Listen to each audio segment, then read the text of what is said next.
시카고 방스입니다. 오늘 읽을 성경은 요한복음 8장 1절에서 11절, 저 유명한 가늠하다 잡힌 여자의 이야기입니다. 예수는 감람산으로 가시다. 아침에 다시 성전으로 들어오시니 백성이 다 나오는지라 앉아서 저희를 가르치시더니 서기관들과 바리새인들이 가는 중에 잡힌 여자를 끌고 와서 가운데 세우고 예수께 말하여 선생이여, 이 여자가 가늠하다가 현장에 잡혔나이다. 모세는 율법에 이러한 여자를 돌로 치라 명하였거니와 선생은 어떻게 말하겠나이까? 저희가 이렇게 말하면 고소할 조건을 얻고자 하여 예수를 시험함이라. 예수께서 몸을 굽히사 손가락으로 땅을 쓰시니 저희가 묻기를 맞이 아니한지라. 이에 일어나 가르쳤을 때 너희 중에 죄 없는 자가 먼저 돌로 치라 하시고 다시 몸을 굽히사 손가락으로 땅에 쓰시니 저희가 말씀 듣고 양심의 가책을 받아 어른으로 시작하여 젊은이까지 하나씩 나가고 오직 예수와 그 가운데서 여자만 남았더라. 예수께서 일어나서 여자 외에 아무도 없는 것을 보시고 이르시되 여자여, 너를 고소하던 그들이 어디 있느냐? 너를 정죄한 자가 없느냐? 대답하되 주의 없나이다. 예수께서 가라사대 나도 너를 정죄하지 아니하노니 가서 다시는 죄를 범하지 말라 하시느니라. 너무나 잘 아는 이야기죠. 자주 이야기합니다만은 시편은 150편으로 되어 있습니다.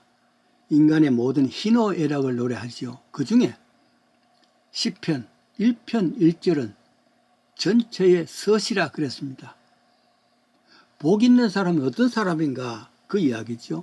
복 있는 사람은 악인의 꾀를 쫓지 아니하고 죄인의 길에 서지도 아니하고 그리고 오만한 자와 앉지도 않는다.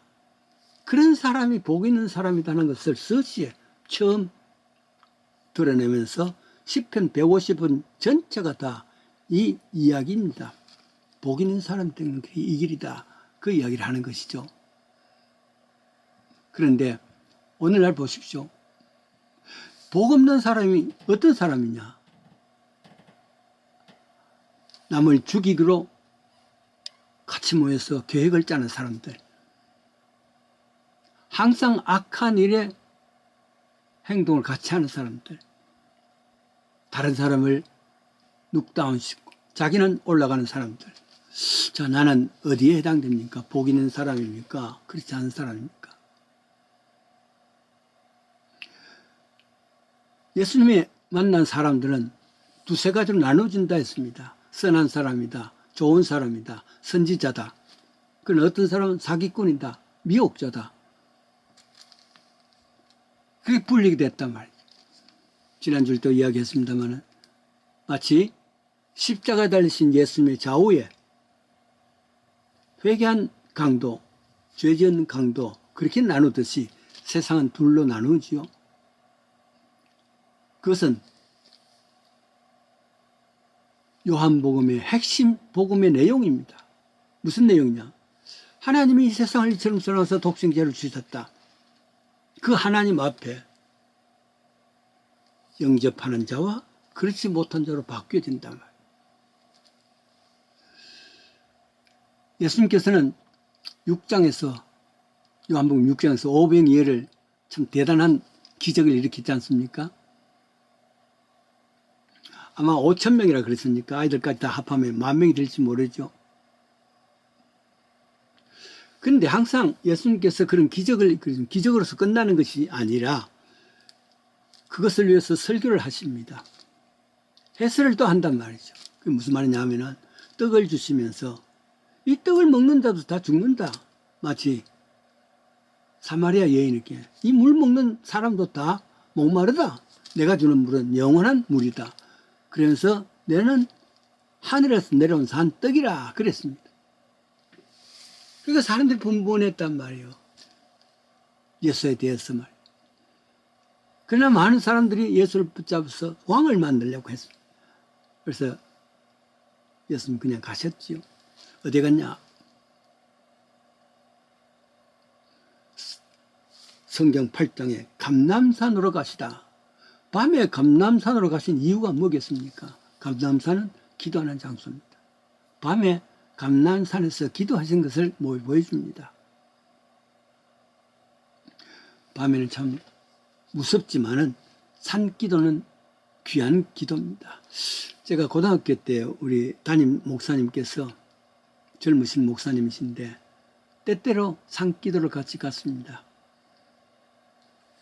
우리가 사는 동네에서 한 30분 정도 걸어가면 야산이 있고 여기저기 무덤들이 있습니다.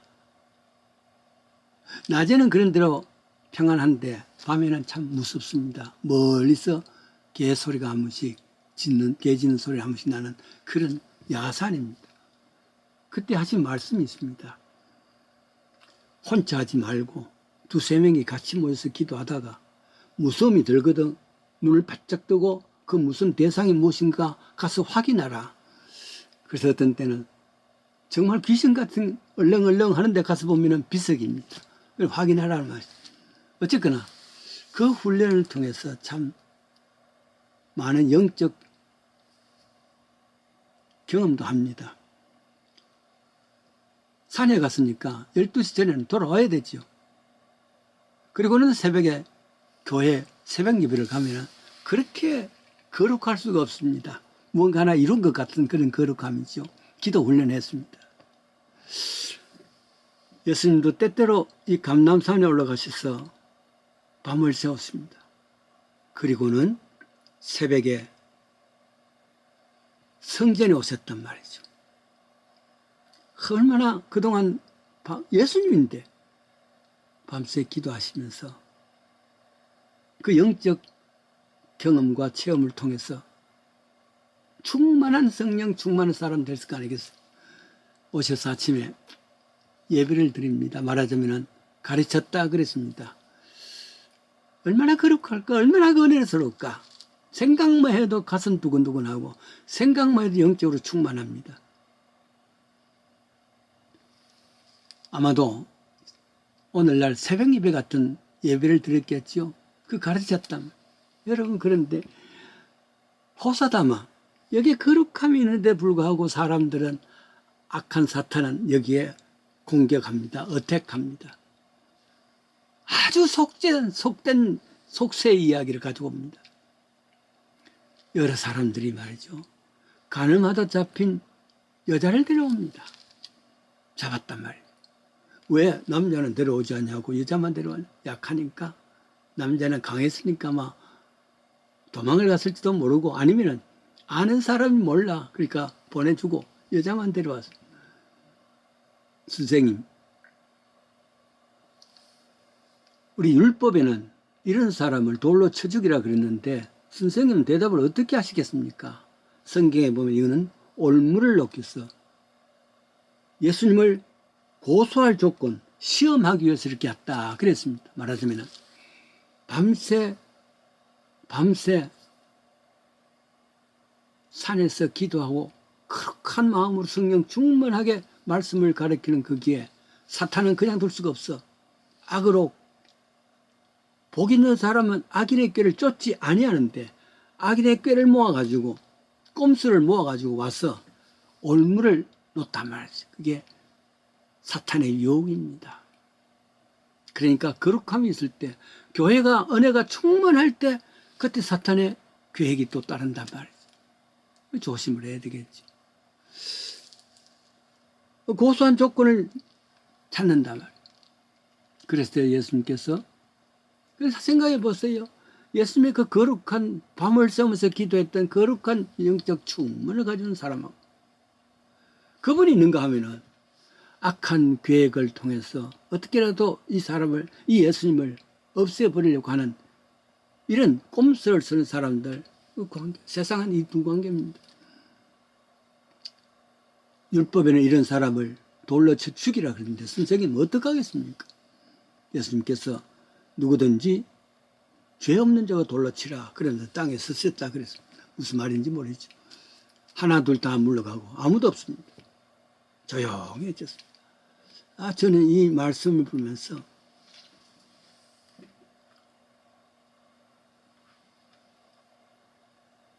요한복음 6장도 있지만은 마태복음 14장에도 있습니다. 갈릴리 바다가 풍랑이 일어나서 제자들이 아우성입니다. 살려주십시오. 죽었단 말이죠. 거기다가 또 예수님이 오시니까 우유령이 온다.